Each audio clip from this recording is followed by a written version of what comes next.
Hey horror fans, Bored now back with another October 2021 horror movie review.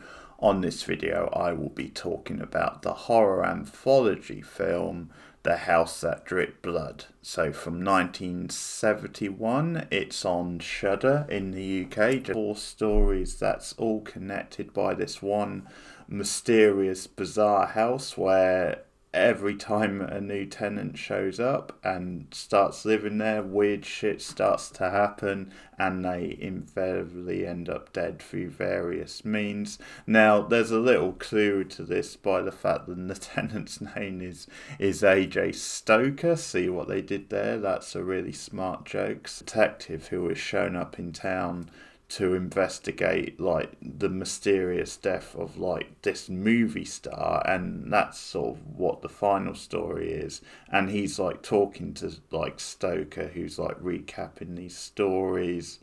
And so what happens, there's a bunch of famous horror faces in each story, including Christopher Lee, Peter Cushing, Denon Elliott shows up.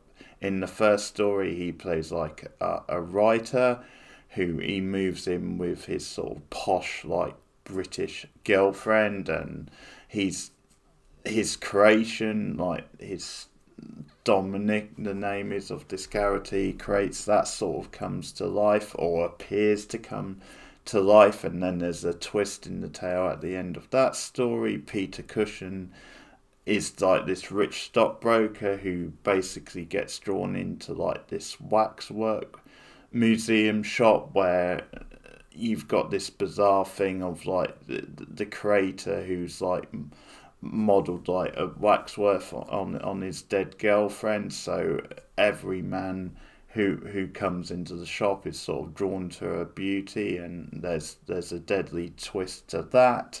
You have Christopher Lee with his young daughter who has like a weird sort of affliction to fire, and he hires a private tutor to sort of like help her out, and there's a whole backstory to what's going on there. And then the final story, of course, which is the one which the detective is investigating, is the one with the horror movie star, actually played by John Pertwee. Doctor Who fans would know, with some crazy sideburns, he Dracula, but there's a sting in the tail in that as well.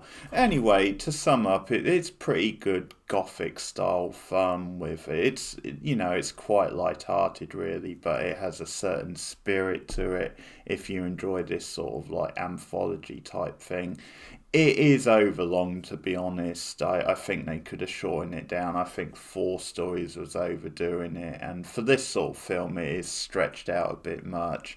A little bit dated. Some of the female characters maybe when you're watching it now don't hold up too well. So bits of it are sort of super cheesy, and it's not the greatest thing ever, and certain bits could have been better, but I did have a good time with it. It's a fun little old school anthology type watch with some good trippy and gothic type scenes. So here's an example of that in the Peter Cushing story.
There's a couple of nice twists in the tale also, in the first couple of stories especially, so definitely some good laughs to be had, some good moments, and just a nice easy watch, even though it is over long and not the greatest thing ever. I mean, there's definitely better stuff with these actors, or pretty good time overall. It's quite an easy watch, I'd say, and there's it certainly like ticks many of the boxes for a good sort of like cult older type watch. So a solid movie without like really setting the world on fire, and I think the cast are what really keep it sort of watchable. Give The House That Drips Blood 6.5 out of 10. If you've not seen it, if you're a horror fan, if you're into this sort of thing, it's worth checking out at least. Thanks for listening.